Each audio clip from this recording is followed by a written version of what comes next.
Mula sa silid balitaan ng Balitang Q, sumasa inyo ang Balitang Q Updates.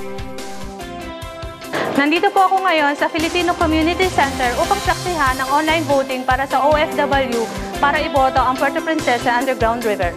Kaugnay sa layunin mabigyan ng pagkakataon ang ating mga kababayan na makaboto para magugi ang Puerto Princesa Underground River sa isinasagawang Search for New 7 Wonders of Nature, nagsagawa ang iba't ibang organisasyon sa Qatar sa pangunguna ng Filipino OFW Doha, Qatar. Ayon kay Al Selintan, chairman ng nasabing organisasyon, may Facebook group kasi kami sa Facebook, yung Food Queue.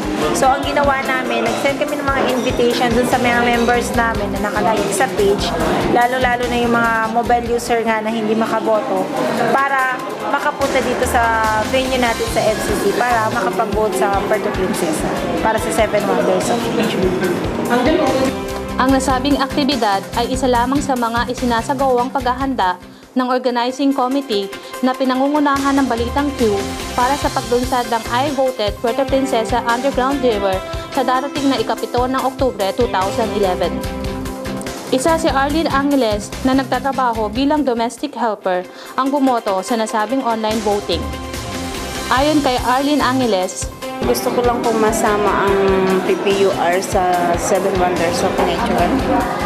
Inihikayat ko po ang ating mga kababayan na sana bigyan nyo ng kahit konting oras at panahon na makaboto na tulad ng ginagawa namin dito sa Qatar, na kahit kami may trabaho, pinibigyan namin ng kahit konting oras na makaboto dito sa PPUR na masali sa 7 Wonder of Nature.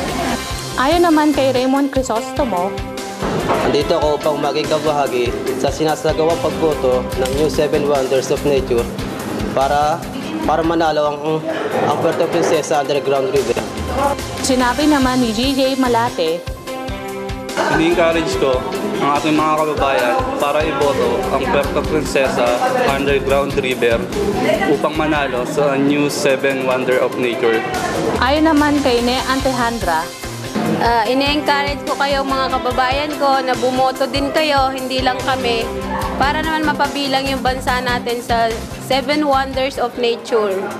Kaugnay ng isinagawang online voting, mahigit sa 100 ang nakaboto at labis na nagpapasalamat ang ating mga kababayan dahil nabigyan sila ng pagkakataon na maiboto ang ating underground river. Mula rito sa Filipino Community Center sa pangunguna ng Social Media Group Committee na pinangungunahan ng iba't ibang organisasyon kabilang ng Filipino OFW Doha, Qatar, Certified Coffee Aficionados, mga bayani sa Qatar, Makatang Kiko at Buhay OFW, Malen Ilas na uulat para sa Balitang Q.